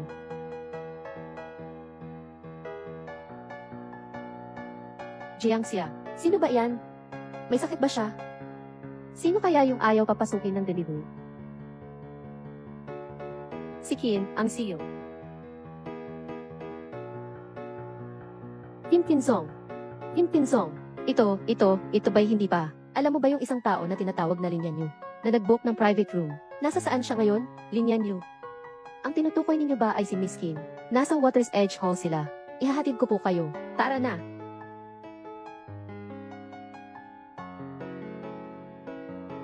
Ang galing nito. Napaka-epektibo. Mas malakas pa kaysa sa alak kanina, 10 beses pa nga. Higit pa nga riyan. Para sa isang babaeng tulad mo na matapat at dalisay. Ito ang pinaka-epektibo. Jiangxia.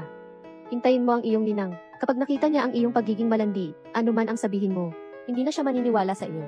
Hindi ka ba natatakot kay Ginang Kim? Alam mo na ba ang nangyari ngayon? Ano ang alam mo? Ang CCTV ng hotel na ito. Matagal ko nang pinatay. Hindi naman talaga ako pumunta rito ngayon. Nga pala. Kami ngayon, wala ni isa sa amin ang nakakita kay Emma Skin. Okay na. Nandito na ako. Dapat nasa beauty parlor na. Ipagkakatiwala ko na sa inyo ang lahat dito. Alagaan niyo ng mabuti si Easy Jiang. Huwag kayong mag-alala. Linyan niyo, Lin.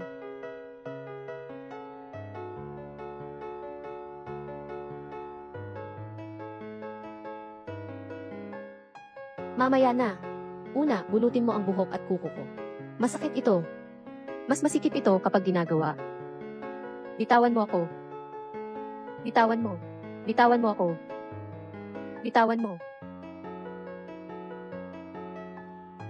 Bitawan mo ako. Jiangxia. Sino to? Hindi ko alam. Kung hindi lang maliwanag ang araw, akala ko'y multo na ang nakita ko. Ginang King, ay talagang wala palang asawa. Jiangxia. Xiao yan.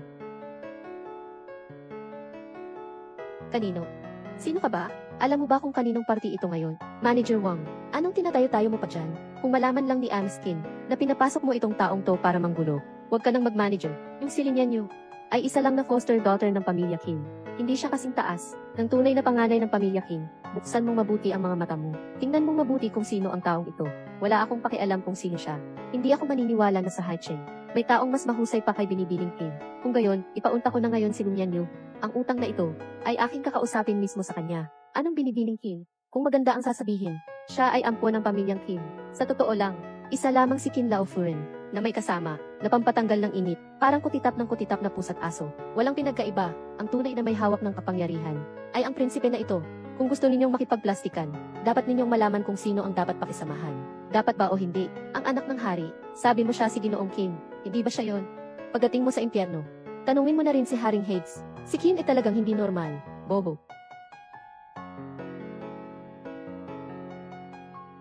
Miss Kim, biglang dumating si Kim. Bumalik ka na agad.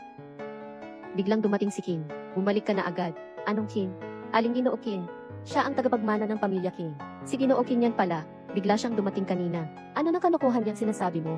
Kim, ang kuya ko, matagal na siyang may asawa. Totoo yun. Nakita namin lahat. Ang manager ng Yuhao Hotel mismo ang nagpatunay na ang taong iyon ay si Ginoong Kim. Miss Kim, kami po ay sumunod sa inyong utos. Kaya kami po ang gumawa ng aksyon laban kay Jiangxia. Kailangan po ninyo kaming tulungan. Imposible. Paano mangyayari yun? Kim yan. Malinaw na 3 na kanina. Ipadala mo na sa akin ang surveillance ng hotel. Surveillance? Pinapatay na ng tao mo yun kaninang umaga. Baka niloko ako ni Jiangxia. Noong mga oras na yon, wala pang 3 si Kim yan. Yung dinala ni Jiangxia, pabalik sa ospital. Palaging kasama ni Jiangxia, yung 3 multo sa tabi ng kama. Si Kim yan. Huwag sana siya. Masakit. Masakit. Ihahatid kita sa ospital. Ihahatid kita sa ospital agad. Tumigil ka, bago bumalik si Miss Kim. Hindi kayo pwedeng umalis dito. Talaga bang hindi kayo natatakot? Wala namang nakakakilala kay General Manager Kim. Baka naman itong tao ay binayaran ang manager. Gusto ninyo kaming lokohin. Paano ang gagawin natin kay Jiangxia? Pagbalik ni Miss Kim, hindi niya matatagpuan ang tao. Kailangan pa rin nating sukatin. Umalis, kung hindi ko atrasan. Ipadala ko kayo diretso sa impyerno ngayon. Pigilan sila. Kinyan. Kinyan. Nasaan si Kinyan? Nasaan si Kinyan? Nasaan si Kinyan? Nasaan si Kinyan? Ginoo Kim. Ipinasok na niya sa ospital ang ginang Jiang. Bago umalis, sinabi, ang tungkol sa bagay na ito, kailangan ko itong linawin sa inyo. Sigurado ka ba na ang taong iyon ay si Kinyan? Hindi ba siya namatay na sa aksidenteng panghimpapawid na yon? Hindi ba siya ang pumanaw? Tiningnan mo ba ng mabuti? Tiningnan ko ng mabuti. Binibining Kim. Ang hotel na ito ay pag-aari ng kumpanya ng mga Kim. Noong pagbubukas nito, kita ko si Ginoo Kim. Kanina, siya nga talaga iyon. Si Kinyan ay hindi. Si Kinyan ay hindi pala. Nawala na ako. Talagang tapos na ako. Nalalaman na ng matandang babae na niloko ko siya. Hindi lang ako mawawala ng lahat. Baka mapatay pa ako. Bakit? Bakit ganoon ang ginagawa sa akin ng langit? Kinyan.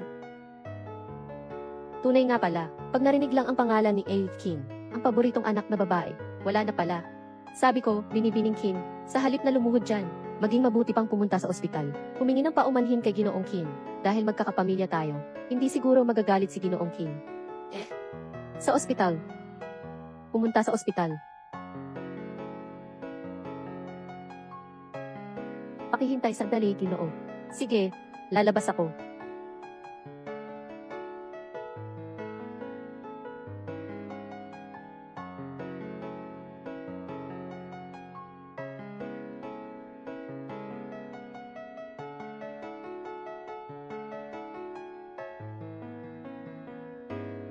Sir. Sir. Sir. Ayos lang po ba kayo? Ayos lang po ba kayo? Nagulat lang po siya. At dahil din sa labis na pagdurugo kaya siya nawala ng malay. Malalim po ang sugat niya sa kamay. Pero hindi naman naapektuhan ang nervyos. Magpahinga ka ng mabuti. Gagaling ka rin. Salamat.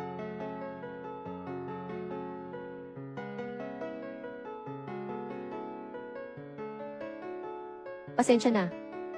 Hindi ko dapat pinayagan kang pumunta. Paano ko naman hahayaang mag-isa kang pumunta?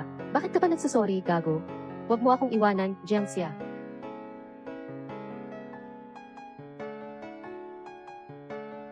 Muntik na kitang mawala. Paano naman mangyayari iyon? Hindi mo ako iiwanan kailanman. Diba? Kahit na maibalik ko pa ang alaala ko balang araw, hindi mo rin ako paalisin, diba? Di naman. Maaari ko bang intindihin na gusto mo rin ako? Ako. Gusto kita. Jiangxia. Gusto mo rin ba ako? Xiao Yan. Ako. Sabi mo na gusto mo rin ako. Sabihin mo ulit. Sabihin mo na gusto mo rin ako. Gusto. Gusto kita.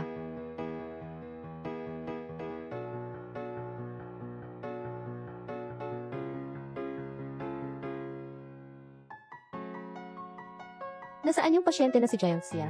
Hindi ko alam. Saan ang kwarto ng may sakit na si Jiangxia? Hindi ko alam. Saan ang kwarto ng may sakit na si Jiangxia? Nandoon. Linya Niu. Nandito ka pa sa ospital? Nasaan siya? Saan mo siya itinago? Wala. Wala. Wala, wala.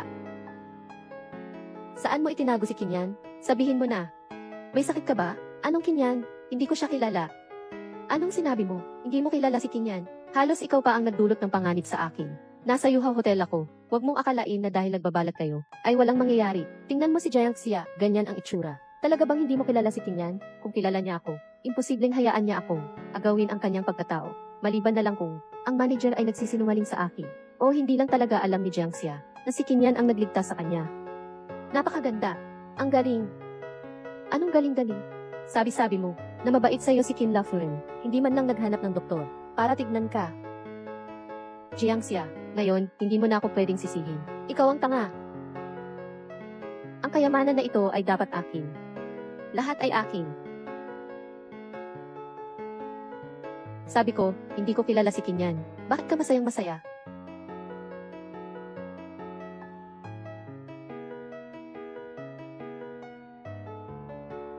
Sino yung tao kanina?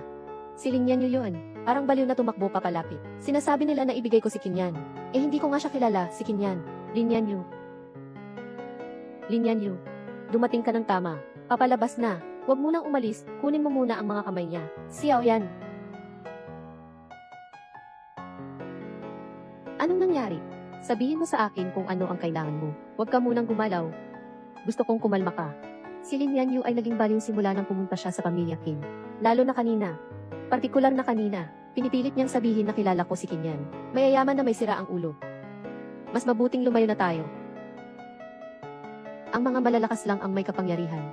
Hindi ko hahayaang si Jiangxia ay magpatuloy sa pagpapakumbaba. 3 araw na karne. Kailangan kong pumunta sa pamilya Qin para makipag-ayos.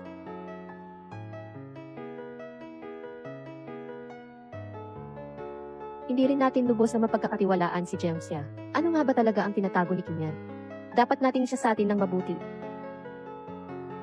Pumunta na tayo agad sa lugar kung saan naganap ang pagbagsak ng eroplano ni Kinyan at imbestigahan ng gusto. Sa pagkakataong ito, dapat makita natin siya ng buhay o ang kanyang labi.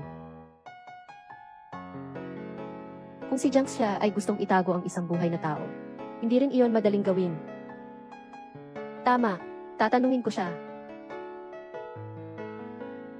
Sino? Si Linyan Yu. Anong ginagawa mo rito? Hindi pa ba sapat ang pinsalang ginawa mo sa pamilya namin? Dito, Jiang. Tapos na ang usapan ko kay Jiangxia. Naging maganda rin naman ang pakikitungo natin. Magkapit-bahay tayo ng mahigit 10 taon. Kaya nga naaawa ko sa inyo dahil baka maloko kayo. Kaya naman sinadya kitang kausapin. Ano po iyon? Kilala mo ba ang lalaking iyan? Si Xiao Yan ba to? May isang scammer daw kamakailan na nanloloko ng mga dalaga, ng pera at ng katawan. Narinig ko na may nakilalang lalaki si Jiangxia kamakailan. Baka siya ngayon? Sabi mo scammer siya. Kilala mo nga siya. Nasaan siya? Nandyan pa ba siya sa bahay niyo? Paano sila nagkakilala ni Jiangxia? Matagal na ba silang magkakilala? Ano na ang nangyari sa kanila? Hay nako, sabihin mo na, si Xiao Yan ay isang napakabait na bata. Talaga bang isang scammer siya? Pumunta si Linyan dito dahil natatakot siyang maloko tayo. Wala siyang magandang layunin. Gusto niyang malaman ang tungkol kay Xiao Yan. Siyempre, may masamang intensyon. Hindi ko siya pwedeng sabihan. Sabihin mo na, saan pa talaga ang taong ito? Hindi ko alam. Ano? Ang alam ko lang, ay mukhang gwapo itong batang ito. Paano siya magiging scammer? Hindi mo ba siya kilala? Huwag mong isisi sa akin kung may mangyaring masama. Ang pagtatanggol sa mga kriminal ay labag sa batas din. Kayo ng anak mong babae, kung ayaw niyong gumugol ng kalahating buhay sa loob ng kulungan, mas mabuti pang sabihin niyo na sa akin ngayon. May problema ba ang utak mo? O may problema ba ang mga tenga mo? Sinabi ko, hindi ko siya kilala. Gulong, gulong, gulong. Ikaw, matandang walang modo. Kung niloko mo ako, may kapalit yan. Hindi ba kilala ni Jiangxia si Kinyan? Sabi ko na nga ba, mababa ang pagkatao niya. Hindi man lang pinahawakan ang yaman na nakuha.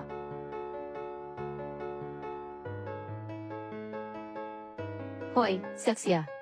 Tamad. Lumapit si Linyan Yu para magtanong tungkol kay Xiao Yan. Wala akong sinabi sa kanya. Mukhang may binabalak na naman siyang masama. Mag-ingat kayong dalawa ha. Opo, Papa. Magdagdag ka ng tubig sa iyong dumplings. Opo. Anong nangyari? Mukhang malungkot. Pumunta si Linyan Yu sa bahay. Nagtanong tungkol sa iyo. Parang mahalaga ka sa kanya.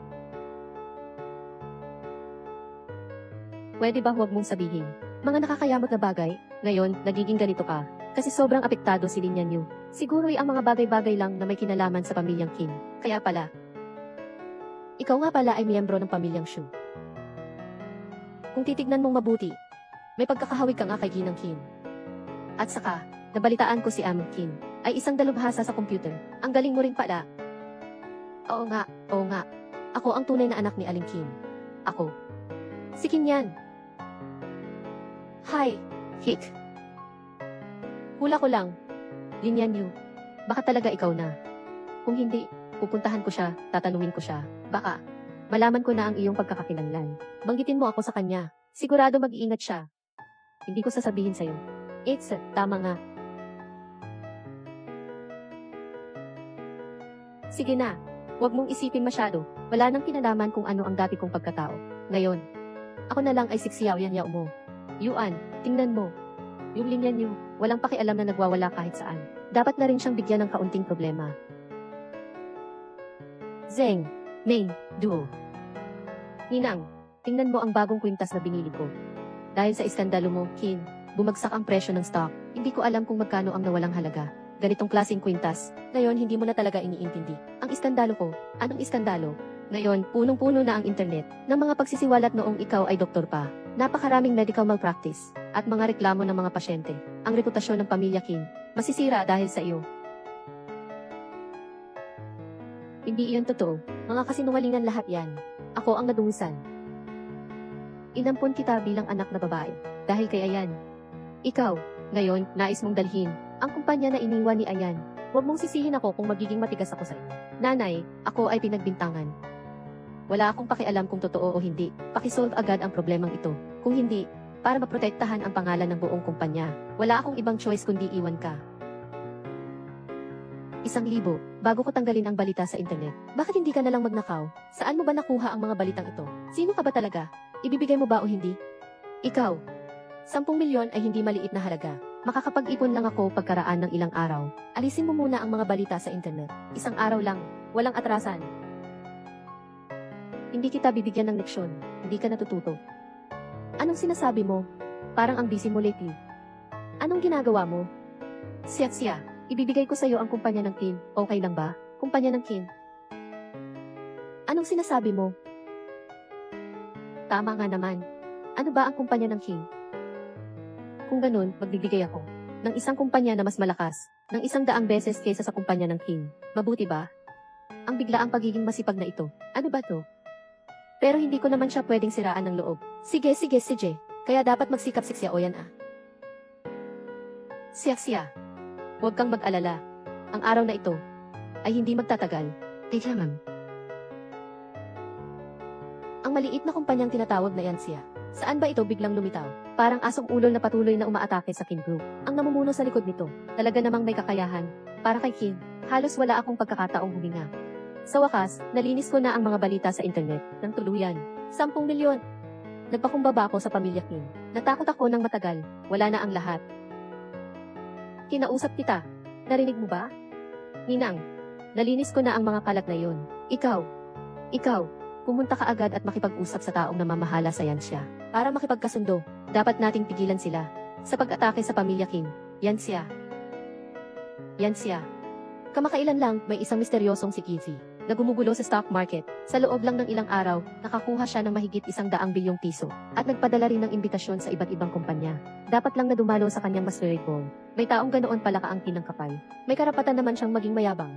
May mga bulong-bulungan pa nga. Sino kaya ang makakakita sa kanya? Ay magiging susunod na Kim. Siya, ganoon ba talaga kalakas? Nasa bola ko. Dapat ko talagang makita si Ginoong Kim. Ngunit bago ko siya makita, walang dapat kamalian ang pamilya Kim. Dapat mong ayusin ang isyung ito kay Yansya. Mas mabuti kung maaari mong direktang bilhin ito. Ang mabili ng pamilya Kim ay isang karangalan nila. Nay, huwag kang mag-alala. Gagawin ko ang lahat. Siya Oyan, ano nang ginagawa natin dito? Ask Kim. Manonood ka ng magandang palabas mamaya.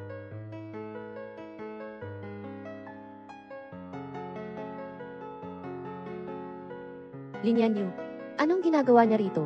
Ikaw ba ang namumuno ng init ng tag-init? Ano itong mga misteryosong ginagawa mo? Lumabas ka na, hindi ko gustong makipagkita sa sinumang may kaugnayan sa puok ng Kim. Kung ayaw mong makipag-usap, maaari ka nang umalis. Ikaw, bakit parang pamilyar ang boses na yan? Sino ka ba talaga? May galit ka ba sa pamilya Kim? Wala itong kinalaman sa usapan natin ngayon. Nagpapanggap ka lang. Nandito ako bilang kinatawa ng pamilya Kim. Bibilhin ko yung maliit mong kumpanya. Hindi ka pa ba lalabas para pirmahan ang kontrata? Linawin mo na ang Kim ay ang nagmamakaawa sa akin. Kung gusto niyong makipag-usap, dapat magpakita kayo ng tamang intensyon. Halimbawa, i-atras niyo ang inyong kompetisyon sa proyekto sa timog ng lungsod. Laban sa Kim. Si Xiao Yan ay seryoso. Ikaw, isang bagong tatag na maliit na workshop, nangangahas pang magbanta sa Kim family. Huwag mong gawing biro ang iyong lakas. Lumabas ka na dito. Nais kong makita kung anong klaseng tao ka. Kung itutulak mo nga ang tabing na ito, hanggang matumba. Kung ganoon, ako at ang pamilya Kim ay talagang magkakaroon ng matinding alitan. Ting, huwag mong isipin na kaya mo talaga. Sirain ang pamilya Kim. Pagkaraan ng ilang araw kapag sumali na si GZ sa pamilya Kim, wala ka ng pagsisisihan. Sasali ang Ginoo sa pamilya Kim. Paano ko ba malalaman? Ikaw lang isang maliit na pabrika. Ang mga lihim na impormasyon sa industriya. Karapat-dapat ka bang malaman? Ang alam ko lang, hindi kayo tinitingnan ng Ginoo, hindi kayo karapat-dapat. Kung mawawala sa inyo ang pagkakataong ito ngayon, wala na kayong natirang huling pagkakataon. Wala ka ng pag-asang magbawi dahil mapilit ka. Kaya hindi na ako magpapaligoy-ligoy pa. Xiao Yan, ano ba talaga ang nangyari? Sabi ko na nga ba, bibigyan kita ng mas malakas na tagapagtaguyod kaysa sa angka ng mga Kim. Malapit na itong matupad. Pero yung sinabi niyang, Ginoo parang napakahusay. Kung makikipagtulungan tayo sa Kim, kami, kahit na makalimutan ko ang lahat, hindi ko makakalimutang protektahan ka. Bukas sasama ka sa akin sa ball. Mayroon akong sorpresa para sa iyo. Sorpresa? Ma'am. Ang walang kwentang basura na iyon. Hindi ako naniniwalang kaya niyang magbago. Ako ang dalagang Kim. Ipakita ninyo agad sa akin ang inyong mga gated footage. Sige, maghintay ka lang. Miss Kim. Ito yung tamang oras. Nakasuot ng maskara. Hindi kita ang mukha. Jiang Xia. Paano siya makakasama nang namumuno ng yan siya? Nakakaintriga. Noong una, nagkasunduan kami ni Dr. Jiang na magpa-check up ulit. Bakit ngayong mga araw na ito, hindi ko siya makita? Wala na akong balita tungkol sa kanya. Pati ang klinika, sarado na. Nagtagumpay na siya at umasenso. Pati pagiging doktor, iniwan na. Yung Dr. Jiang na may malasakit at mahusay na gawi. Nakipag-ugnayan sa namumuno ng yan siya. Pinapalakas ang loob ng lalaki. Mas madali kaysa magpagaan ng loob ng pasyente. Yan siya. Yung laging kalaban ng mga Kim ang yan siya. Paano naman kaya nangyari yun? Dr. Jiang. Paano naman kaya siya masasangkot sa yan siya? Mabuting doktor naman siya, tingin ko Bakit kaya niya gagawin yun? Ito ay kuha mula sa kasikin ng hotel. Si Jiang Xia at ang mga tauhan ng yan siya. Magkahawak kamay silang pumasok, tapos sinadyang nagtago pa sa likod ng paraper. Tinutok pa ang mga mata habang ako'y pinapalubog. Ay naku, tingnan mo, siya nga, bakit kaya niya ginawa yun? Ang tao, gusto'y umasenso. Kung kaya niyang kumita sa pagpapalawak ng mga hita, bakit ka magpapakahirap na maging doktor? Hay, hindi ko lang inaasahan. Nagagawin niya iyon sa harapan ko, na ang mga tao sa tag-init ay, hindi dapat palampasin ang pamilyang Kim. Alam kong inggit na inggit siya sa akin simula't bata pa. Hindi ko inakala na pati ang mga tao sa pamilyang Kim ay, pasensya na, inay. Nakakatawa nga itong nangyari, ako pa. Hindi ko lang nakuha ang inyak siya. Higit pa, inis ko pa si Jiang siya. Sinabi pa nga niya, na kailangan niyang gawin. Bagsak ang Kim family. Kahit ano. Akala mo ba nang umalis si Ayan? Wala nang magmamana sa kumpanyang Kim. Ang laki ng tiwala ko sa kanya. Napakabababa na nga niya. Nangahas pa siyang siraan ang kumpanyang Kim. Sige, pupunta na ako ngayon din. Pupunitin ko ang kanyang mapanlinlang na mukha. Ting. Isang bato, 2 ibon. Mahirap ka sa pagkakataong ito, Jiang Xia. Alin ang pipiliin ko? Tatawagan ko lang sandali. Sige. Hello, anong nangyari? Damit para sa mask ball. Hindi kailangang maging sobrang seryoso. Jiang Xia. Sige nang Kim, anong ibig mong sabihin? Ano ba? Binugbog kita tapos ako pa ang mali. Sabi ko nga, bakit sa klinika? Hindi ko mahanap si Dr. Jiang. Kaya pala nakatutok ka rito. Ginang Kim, may kaunting problema po sa kalusugan ko nitong mga nakaraang araw. Hindi ko po naisagawa ang naka-schedule nating check-up. Kung dahil po ito sa inis ninyo, maaari ko po. Alam ko po na isang abalang tao kayo. Abalang sumama sa mga hindi matinong lalaki. Siyempre hindi mo naaalala ang mga gawain ng matandang babae ko. Ano nang ibig mong sabihin? Anong ginagago mo? Ano ang relasyon ninyo ng namamahala sa Yansha? Ano ang koneksyon ninyo? Bakit magka-holding hands kayong pumasok sa hotel? Hindi lang naman tayo upo at magkukwentuhan lang. Ginang Kim, nagkamali po kayo. Kami po ay, akala ko mabait kang dalaga at mabuting doktor. Hindi ko akalaing may pagkaingit ka pala. Ganito kabigat ba? Hinahapon mo pa lang siya ininsulto, yan yu. Ngayon naman, ang kapal ng mukha mo. Para sumalungat sa pamilya Kim. Ginang Kim, hindi ko po alam kung ano ang sinabi ni Lin Yan Yu sa inyo, kaya hindi ko maipaliwanag ang nangyari sa kumpanya. Ngunit sinisiguro ko sa inyo, ang lahat ng ito ay maayos at naaayon sa batas. Ano ang garantiya? Ang iyong katawa-tawang pagkatao o ang iyong katawan Ginang King, mali po talaga ang inyong akala sa akin. Tama, misunderstanding lang. Akala ko ikaw ay isang tapat at mabait, matapat at mapagmahal na doktor. Sabi nga niya niyo dati, na ikaw ay pinatalsik sa ospital, dahil sa iyong pamamaraan. Akala ko nga, ikaw ay inusig ng walang kasalanan. Isang puso na nag-iisip na magpasya para sa'yo. Ako, talaga namang hangal. Ginang, magsiupo ka na, huwag mo akong hawakan. Ngayong araw, kahit nandyan si San, huwag mong gamitin ang iyong maruming kamay para hawakan ako. Si Jengi Kin. Huwag mo akong hawakan. Ayokong ikaw ang magligtas sa akin. Anong nangyari? Siya si Jenji Kim. Mukhang siya'y emosyonal dahil sa atake sa puso. Pamilya Kim. Bakit parang medyo pamilyar sila? Inisip ni Kim Lao Furen na nilalandi kita. Sinabi niyang may masamang layunin ako sa pamilya Kim. Dahil dito, nagkaroon siya ng atake sa puso. At hindi pinayagan akong tulungan siya. Wala na ang Kim Zong sa pamilya Kim. Parang tigring walang ipin. Isang malaking piraso ng matabang karne ang nakalagay lang doon. Hindi mo naman makain. Hindi mo pahahayaang makagat ng iba. Sadyang nananangga ba siya? May sakit naman talaga siya sa puso. Simpleng lunas lang naman ang ginawa ko sa kanya. Kailangan pa ring ipaalam sa mga tao ng pamilya Kim. Si Lola Kim, tama ba? Hindi ko alam kung naririnig niyo. Pero isang beses ko lang ito sasabihin. Sa mundo ng negosyo, ang malakas ang siyang nangingibabaw. Nag-aagawan tayo para sa pagkakataon. Natural lang ang mga bagay na ganito. Kung maghahanap ka ng problema sa likod, matanda ka na. Mas mabuti pang huwag nang gawin, Ayan. Baka pati katawan mo maapektuhan. Tama na, mga hindi pagkakaintindihan lang. Noong una, nung tinagyat kami ng Kim, mas grabe pa ang sitwasyon kaysa ngayon sa Kim. Bakit siya maghahanap ng gulo sa'yo? Ipapaliwanag natin sa kanya mamaya. Tara na muna. Pagising ni Tandang Kim at nakita ako, hindi siya magiging masaya. Ayan. Ayan. Ayan. Apo, kamusta po kayo? Sabi ng mga tao dito na kayo'y nawala ng malay. Ano ba talaga ang nangyari, Ayan? Kolekta, mukhang-mukha nga si Ayan. Lagi po kayong nakakakita ng mga ilusyon. Kailangan po ninyo talagang mag-ingat sa kalusugan ninyo. Hindi pa natagpuan ang pamilya ni Ayan. Baka, buhay pa siya. Ganoon ka. Magtanong ka na. Yung tao sa tabi ni Jiang Xia. Sige, magtanong ka na. Hindi ko alam. Kumusta na si Ginang Kim? Bakit ka nandito? Ito ay, buksan mo at tingnan mo kung gusto mo. Iyaman. Wow, ang ganda. Sigurado akong mahal ito. Kung makakasama mo ako, magiging malungkot ako kung hindi ko kayang bumili ng gown. Parang wala na akong silbi. Pero, tayo, Asenhage, ito ang unang regalo ko sa'yo. Huwag mong tanggihan.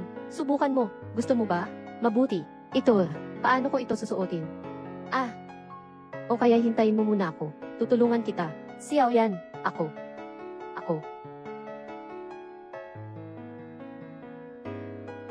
Siyaw yan. Ako.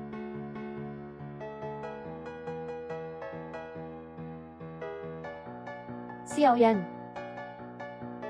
Siyaw yan. Si Siyaw yan. Ako.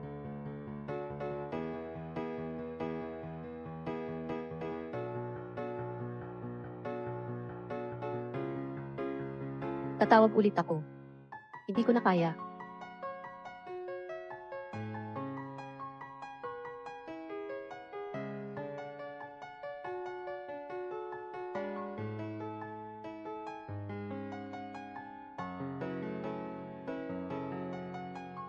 Si Lola, may isang lalaking miyembro sa pamilya ng Jiangxia, pero wala pang nakakakita sa kanya, pati ang pangalan niya.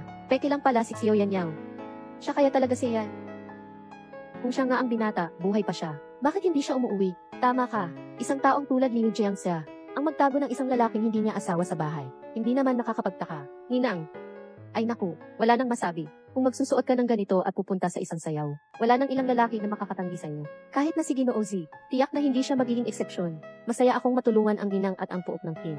Hintay, mula nang mamatay si Ayan, lumabags ang presyo ng stock. Ang kumpanya ni Kim ay patuloy na bumabagsak. Kahit ang isang maliit na kumpanya na gaya ng Yanxia, ay naglakas loob ng hindi rumespeto kay Kim.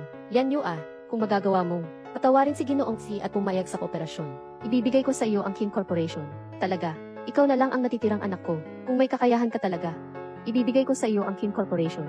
Natural lang na mangyari iyon. Maghintay ka na lang ng magandang balita galing sa akin. Kung ganun, ang hahad lang sa aking daraanan ay kailangan. Si Yanxia.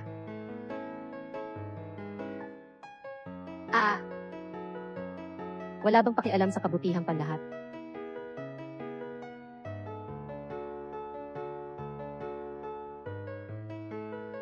Liao. Ayos ka lang ba? Ayos lang ako. Gusto ko nang umalis. Ano ba ang gusto ninyong gawin? Bakit ninyo siya tinulak? Siya mismo ang hindi makatayo ng maayos. Hindi ko naman siya tinulak. Muntik na akong mamatay.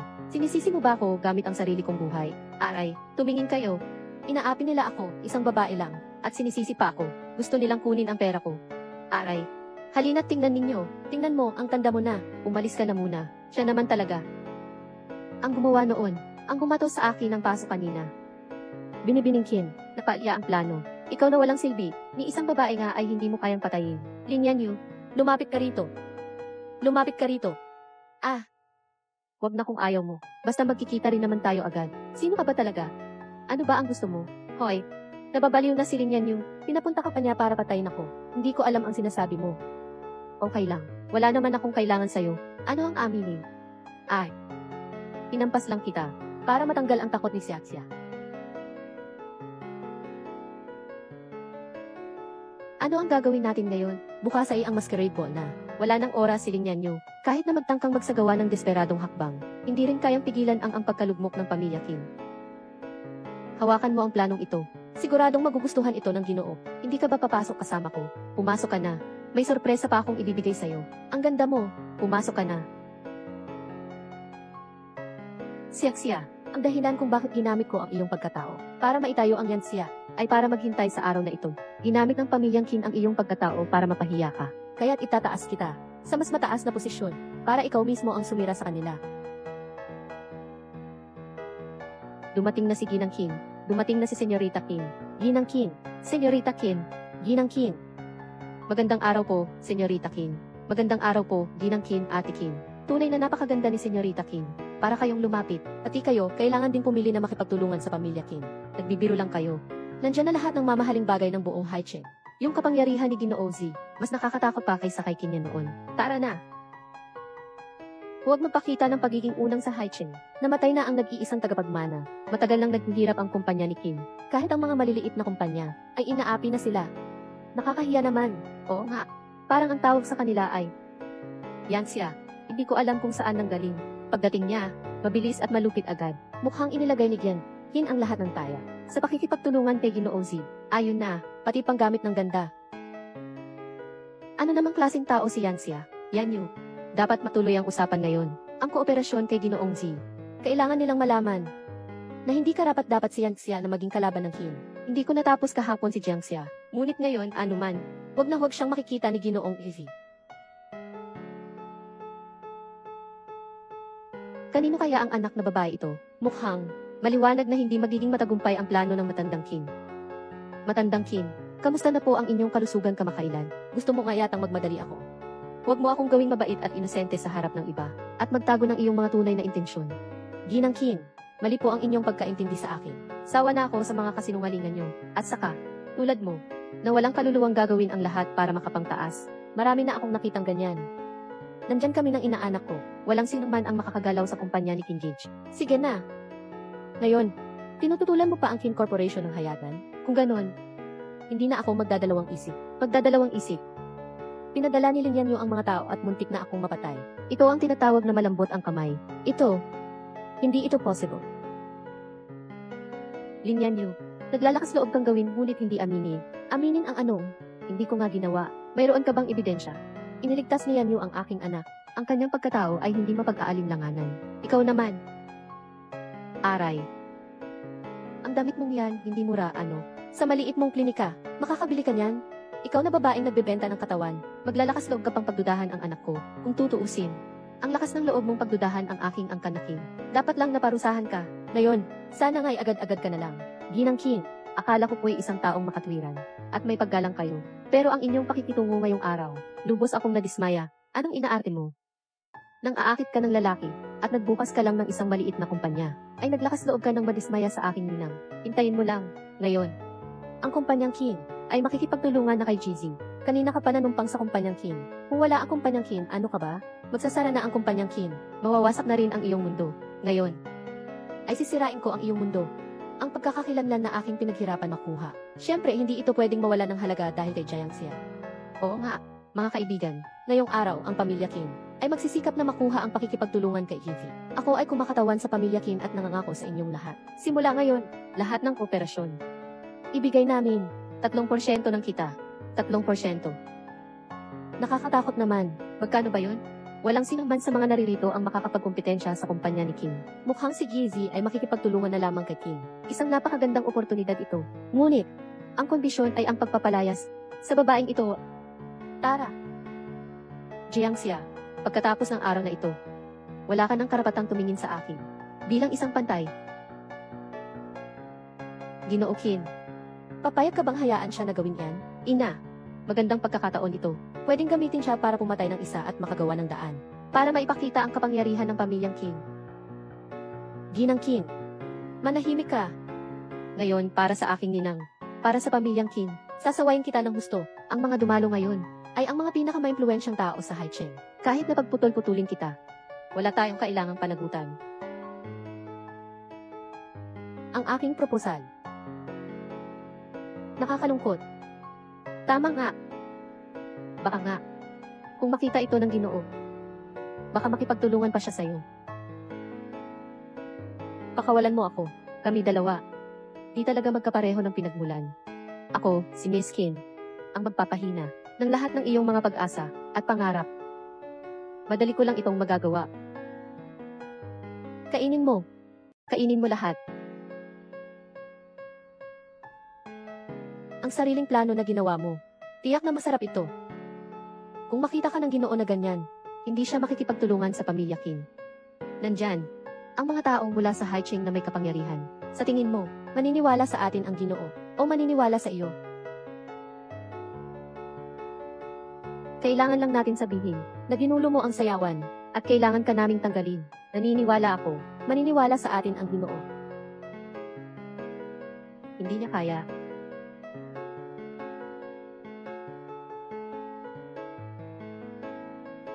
Hindi niya kaya.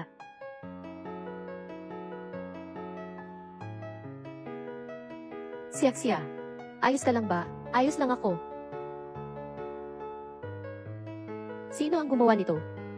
Ang boses na ito. May kinalaman sa mga taong naugnay sa pamilyang Kim. Ayokong makita ka.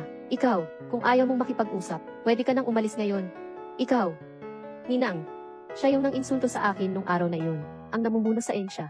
Siya pa rin ang hacker na unang umatake sa pamilya Kim. Narinig ko siya, sa bahay ni Jiangxia. Kaya pala silang dalawa, matagal nang magkasama. Ayos lang. Una niyang tinanggihan ang alok ng pamilya Kim. Tapos nagtayo pa ng Yangxia at nakipaglaban sa pamilya Kim. Sinasabi ko sa inyo dalawa, ngayong araw, walang makakalabas dito. Inay, huwag kang mag-alala, pagtuturuan ko silang dalawa ng leksyon ngayon. Noong una, nang tanggihan mo ako, hindi mo ba naisip ang iyong sarili? Siguro, hindi mo inisip na darating ang araw na ito. Ang ganda ng katawan mo. Sayang.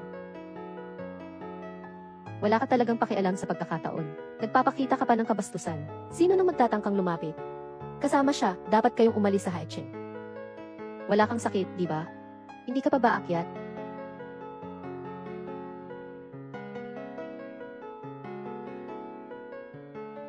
Malaki ang loob ng taong mga has makipaglaban sa mga Kim.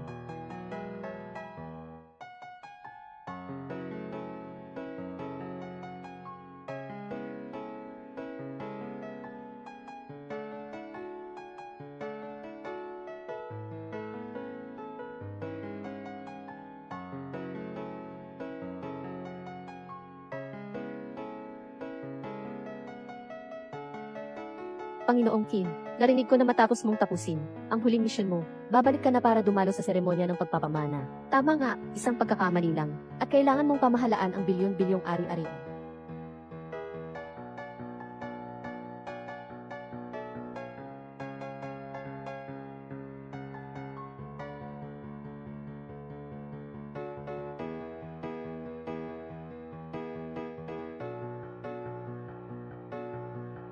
Ayan. Lin, Yan, Ulan, Kinyan. Wala ka. Wala ka. Ayan. Aking mabuting anak. Talaga bang ikaw ito? Ayan. Anak. Nanay. Pasensya na at nakapag-alala kita. Patawad. Si Xiaoyan ay anak pala ng matandang ginang Kim. Siya yung bagong retiradong tagapagmana. Si Kinyan, matapos ang aksidente sa eroplano, nabangga ang ulo ko. Kaya ako nakalimot. Ngunit ngayon ay okay na, hindi nakapaniwala. Noong mga panahong iyon patuloy, akong hindi makakita ng balita tungkol sa'yo. Habang ikaw ay nawala. Halos sumunod na si mama sa'yo. Anake. Si Kinyan, buhay pa pala. Buti na lang at hindi ko na-offend ang pamilya Kim. Mukhang kailangan talagang makipagtulungan kay Ginoo Z. Di na kailangan talaga ito para sa pamilya Kim. Si Kinyan ay talagang isang henyo. Bago pa man siya pumasok sa militar, pinangunahan na niya ang Kim Corporation at naging isa sa mga 100 pinakamalalaking kumpanya sa buong mundo. Pagkatapos niyang pumasok sa Special Forces, lalo na't malaki ang kanyang mga tagumpay sa digmaan. Hindi makikipagtulungan ang Ginoo sa pamilya Kim. Dahil, ako nga si Ginoo Z. Siya nga si Ginoo Z. Ang desisyon ko ay hindi makipagtulungan sa pamilya Kim. Si Ginoo Kim pala ay si Ginoo Z. Gaano pa kaya karaming lakas ang itinatago niya? Oo nga, hindi nakikipagtulungan sa Kim pamilya. Kaninong panig ka pipili? Mabait na bata. Basta't magpakabuti ka lang. Wala namang problema kung sino ang makakatrabaho mo. Alam ni Mama, ginagawa mo ito para sa kabutihan ng pamilya Kim. Salamat.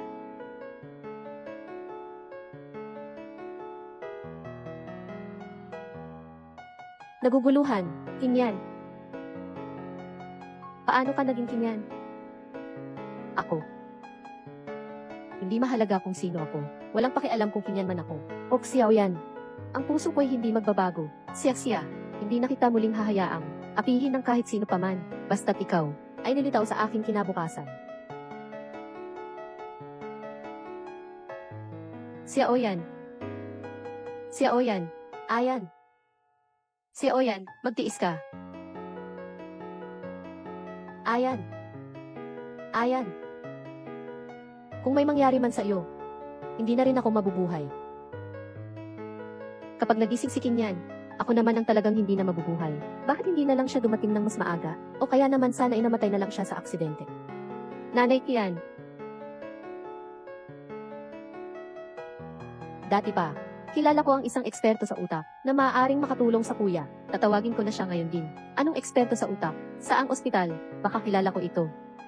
Ikaw, umalis ka diyan. Inabala mo ang sakit ng kapatid ko. Responsable ka ba? Oo, responsible ako. Doktor ako. Ako ang palaging nag-aasikaso sa sakit ni Xiao Yan. Ako ang pinakaalam sa kalagayan ng kanyang sakit. Sa tingin ko natatakot ka lang na magising siya at manghingi ng hustisya sa'yo. Gusto mo lang sigurong makatakas. Ano ba nang pinagsasabi mo? Sana nga'y gumaling na ang kuya ko. Araw-araw akong nagdarasal. Tiyak na ang langit ay nakinig sa aking kahilingan. Kaya't isinugo niya pabalik ang kuya ko. Yan eh. Ikaw nga naman ang tagapagligtas ng pamilya namin, Kim. Para bang natatakot kang magising si Xiao Yan? Tama lang. Yung sa pantaha kanina. Dahil hindi pagising si Ayan. Pag naaalala niya, si Yanyo ang nagligtas sa kanya. Sigurado akong magpapasalamat siya sa kanya. Dahil sa kanyang pagliligtas. Si Lin Yanyo ang nagligtas kay Xiao Yan. Kailan? Siyempre, si Jiang Xia.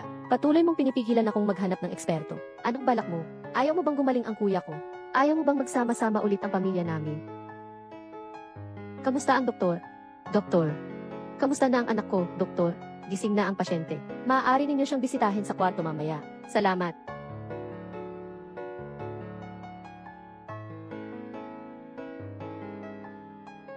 Ayan. Ikaw, kamusta ang pakiramdam mo? May iba pa bang masakit sa iyo? Ang natatandaan ko lang ay ang napakahabang panaginip ko. Sumasakit ang ulo ko. Sabi ng doktor, magpahinga ka lang ng marami at gagaling ka na. Yanyo ah. Lumapit ka. Huwag kang lumapit. Lumapit ka. Ayan. Ang pagbabalik mo ngayong beses ay dahil kay Yanyo. Hindi mo ba siya pasasalamatan ng maayos? Ginoo Kim. Pakisuyo ko po sa inyo. Sino ka ba? Ayan. Ikaw. Hindi mo nakilala si Yanyo. Ang ulo ni Ginoong Kim ay nagkaroon ng malubhang pinsala dati. Maaaring nagkaroon ng panibagong pagkabangga, kaya nagkaroon ng kalituhan sa kanyang alaala. Mag-obserba pa tayo ng 2 araw sa ospital. Kung may kailangan kayo, tawagin niyo lang ako. Salamat po. Ang tanging naaalala ko ay pagkatapos ng aksidente ng eroplano. Marami akong malabong alaala sa isip. Iba pa. Ang tanging naaalala ko ay ang ngayon. Hindi na niya naaalala. Hindi niya naaalala iyon. Parang talagang tulong mula sa langit. Kilala kita. Dr. Jiang.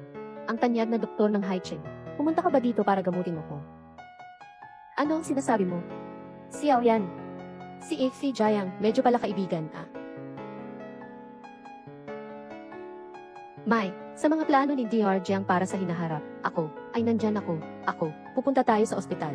Ihahatid kita sa ospital ngayon. Sige, basta ikaw. Sa aking hinaharap.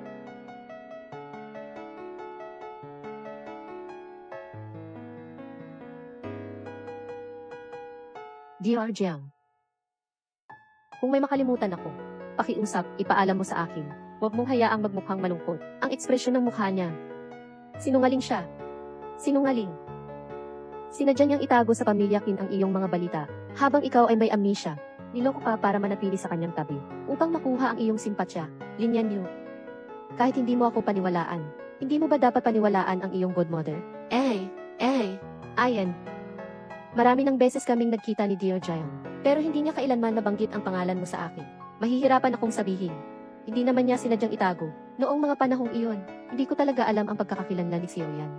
Mahirap sabihin ganoon, kahit hindi mo alam, na ang kuya mo ay ang CEO ng Qin Corporation. Pero nilandi mo siya. Si Chuang yan talaga, na sadyang kumontra sa Qin Corporation. Yan pa rin ang katotohanan, di ba? Hindi iyon. Ganito pala iyon. Dr. Jiang, maaari na po kayong umuwi. Xiaoyan. Anong Xiaolong? Si CEO Qin lang ang narito. Ano pa't hinihintay mo pa? Hindi mo ba narinig? Pinapalayas ka na ng kuya ko. Lumayas ka. Sinabi ko nang lumayas ka. Lumayas ka. Bumalik na si Qin yan. Yung mataas sa lahat. Bumalik na yung tagapagmana ng Qin. Yung nagmamahal sa akin, nasaan siya? Saan siya pumunta?